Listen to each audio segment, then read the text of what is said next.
Hi, I'm Dr. 𝒂𝒊𝒏, and we were just talking with William about his experience with correcting his neck curve and him getting tremendous relief of TMJ pain, temporomandibular joint pain.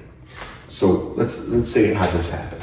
Now, in a normal posture, when we're facing this way, we're supposed to have a curve in our neck like this. That curve is so important, it's called the arc of life, because literally every signal that goes from our brain to our body has to get through there. Let's look at a dry spine and see what this looks like. We're supposed to be facing this way, we're supposed to have an arch like that.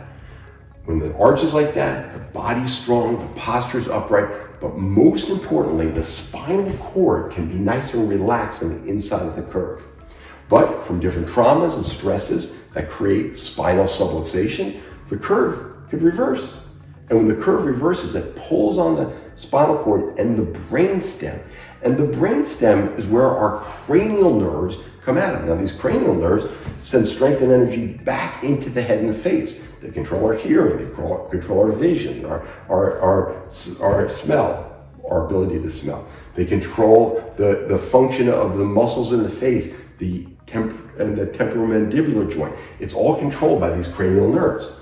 So we did an examination. We find that William had subluxations in the top part of his neck. So we took this x-ray. Let's look at this. So the green line is normal. He's the red line. He actually has a reversal of the neck curve. That reversal causes tension, like his curve is supposed to be like this. It's reversed. It's causing tension on the spinal cord. It's literally slamming against the cord. So we come up with a therapeutic exercise, an in-office traction, a home traction, an adjustment to pull this curve back in. Now, we look at the first x-ray. It's taken on 5/7/25.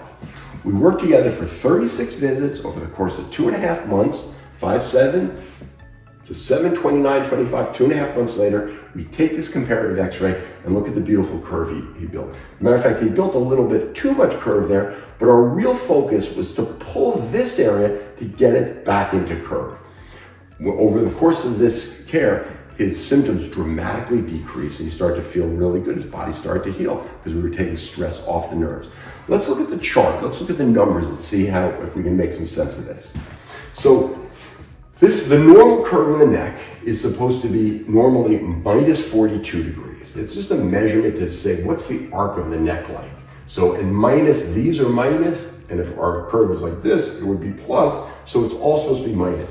And the research tells us between each cervical, C stands for cervical, they're the neck vertebra, what the normal angles are supposed to be. 8 minus 8 degrees, minus 8, minus 8, minus 8, minus 8. When you get to the top part of the neck up here, the curve should be a little steeper at minus 10. That's the ideal normal for most people.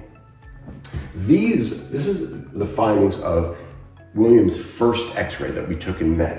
Now we notice over here between C3 and C4, it's supposed to be minus 8 degrees, but he's plus 4.3. He actually has a vertebra that's going in the opposite direction. That's causing stress on the spinal cord itself. We look between C2 and C3, it's supposed to be, the curve's supposed to be a little steeper there. He's at minus 10. Wow, he only has less than 1 degree.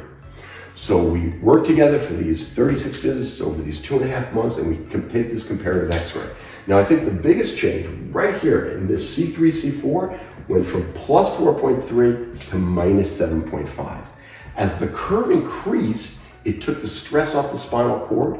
The area above it went from 0.9, it's supposed to be minus 10, it went from minus 0.9 to minus 3.1.